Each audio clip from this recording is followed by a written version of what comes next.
Welcome to Roll for Insight, the D&D podcast where we dive into the game, the lore, and the internet's favorite arguments. Grab your dice and your character sheet, and let's roll for insight.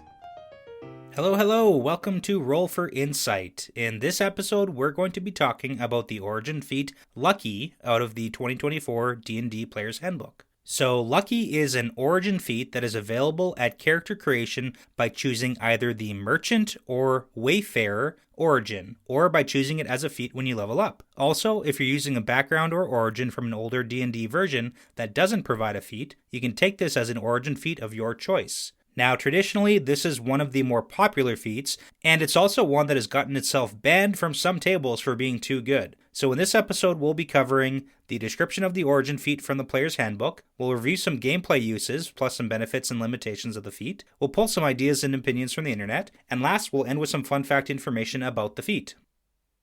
Okay, so first topic, the origin feat Lucky. It's available to the Merchant and Wayfarer origins, and you gain the following benefits. Luck points. You have a number of luck points equal to your proficiency bonus and can spend the points on the benefits below. You regain the expended luck points when you finish a long rest. Advantage. When you roll a d20 for a d20 test, you can spend 1 luck point to give yourself advantage on the roll. Or disadvantage. When a creature rolls a d20 for an attack roll against you, you can spend 1 luck point to impose disadvantage on that roll. Now, a few clarifications on the description. So the Lucky origin feat has a lot of mechanical and social weight at the table, so as we're slowing down a little bit here. The luck points are a scaling resource, so you have a number of luck points equal to your proficiency bonus, and you regain all expended luck points on a long rest, so make sure you use them. At levels 1 to 4, you have 2 luck points. Levels 5 to 8, you have 3 luck points. Level 9 to 12, 4 luck points. Level 13 to 16, you have 5 luck points. And level 17 to 20, you have 6 luck points. So this immediately tells us 2 things. Lucky is strong in the early game when there's not a lot of ways to force rerolls or get advantage, and it does continue to scale, but it doesn't explode in power. Now, keeping in mind what counts as a D20 test. And this is an important clarification point in the 2024 language here. So a D20 test includes ability checks, attack rolls, and saving throws, and that means advantage can be used on the social checks, the skill checks, the attacks, and the saves. So it has an extremely broad application, but it's still a finite resource, so you have to choose wisely when you're going to use this, especially at the beginning when you don't have as many applications of it. Now, the advantage and disadvantage are very similar in concept, but they give you different benefits here. So, advantage on your own rolls gives you that offensive reliability, and imposing disadvantage on attacks against you is like that defensive insurance policy. Now, they're not equal in impact, and which one is going to be better is going to depend on things like initiative order, the amount of enemy attacks and remaining health, and whether the roll is like a high stakes or a low stakes one. So oftentimes, saving the advantage roll for your weaker saving throws can be more beneficial than landing one attack, but not always, right? Will the one attack bring down the enemy, or will the failed saving throw result in you being charmed or held? So there is a lot of things about timing and judgment that are going to make this feat more impactful. Now, one of the biggest changes comes from the fact that now this cannot be used reactively, it must be used proactively. So in the older 5th edition, you could choose to spend the luck point after you roll the die, but before the outcome is determined. And with the new update, you choose before to give advantage or disadvantage on the rolls.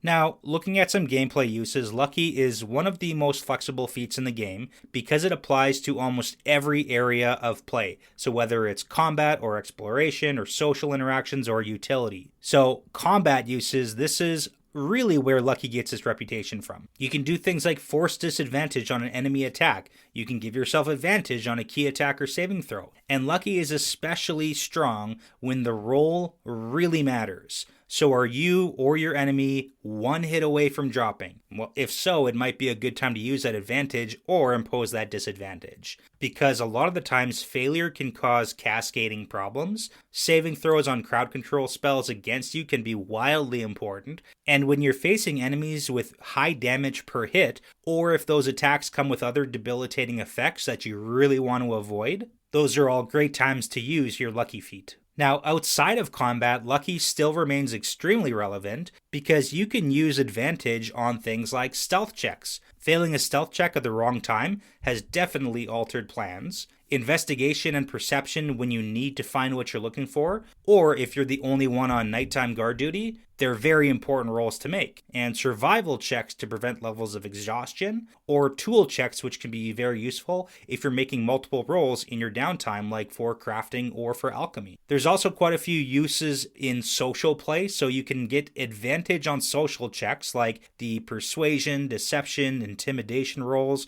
which can be very helpful when you need information from an NPC or an enemy, and there's no time to waste looking for backup sources if you fail. This can result in saving a negotiation or helping to release hostages. It can prevent escalation and avoid a fight altogether, and it can take some of the risk out of the high-risk conversations in your campaign. So keep in mind, this is also where table perception matters, because using lucky too often in social scenes can sometimes feel more intrusive than using it even in combat, so just be aware of the possibility of the main character energy that it might give off. Now, looking at a couple key benefits of the lucky feat, it is an extremely flexible feat. It scales naturally with level by getting more uses with your proficiency bonus, and it's useful at every pillar of play. It's going to be useful in the low level campaigns and the high level campaigns. And then it also gives players a little bit of agency over the randomness of dice rolls. So lucky is very popular because it's one of the most applicable feats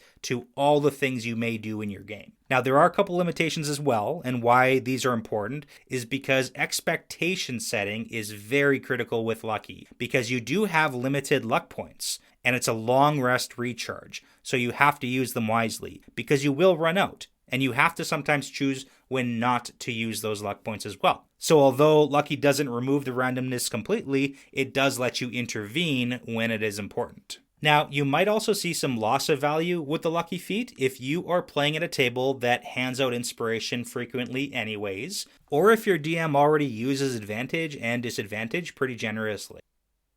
Now, moving on to the next topic here, discussion board topics from the internet. Lucky has literally years of internet discourse behind it, and the 2024 version didn't escape that. There are a few very common arguments for and against Lucky. So first off, Lucky is often considered overpowered, and this is probably the most common take, and it also stems from the earlier editions. That is a very fair statement, because a lot of tables actually ban the Lucky feat altogether because of it. Some people who don't like the Lucky feat because it is so strong argue that it bypasses the randomness of dice rolls by allowing you to re-roll, and that it really steps on the DM's ability to create tension when you can just hand wave away critical hits, and it gets especially messy when multiple characters take the lucky feat. It can honestly just get annoying. So supporters who like the feat and want to see it used in their campaigns do point out that it's limited use, so you don't have the ability to use it all the time, so it does require judgment, and it can prevent the anticlimactic failures. And a lot of this debate comes down to how often the rolls at your table really matter and how impactful they are to the story. A few other arguments talk about how the lucky feat encourages being a little bit too meta, because players often save their luck points for the just-in-case moments, and then holding onto those resources for the narrative moments. It's just, it gets annoying. Some tables love it, some tables hate it, and that's what makes this more of a table culture issue and not necessarily a rules issue with the lucky feat.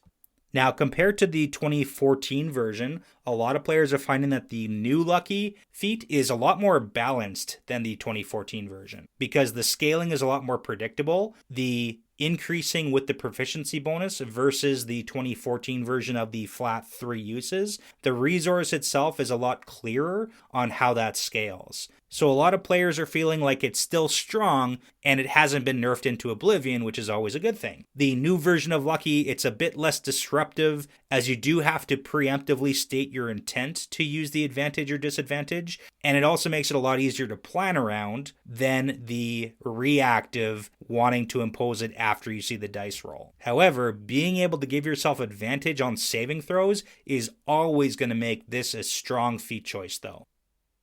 And now the last segment for this episode is the fun fact information about the Lucky origin feat. So Lucky has always seemed to fit that specific fantasy archetype of the hero who survives impossible odds because they have plot armor. And it turns out maybe they just took the Lucky feat. So in D&D 5e, the goddess of luck is Tymora, and there's some real world inspiration that this pulls from. So in earlier editions of D&D, the original goddess of fortune is Tyche, who was inspired from the ancient Greek goddess of the same name, Tyche. Now, Tyche was split into Tymora as the goddess of good luck and Bashaba, the goddess of misfortune. And if you're wondering where the phrase Lady Luck comes from, it's because of the goddess Tyche and the Roman goddess personification of luck, Fortuna. So where this leaves us with the Lucky feat, Lucky is absolutely still powerful as an origin feat, but it doesn't make you better at everything all the time. You do still have to pick and choose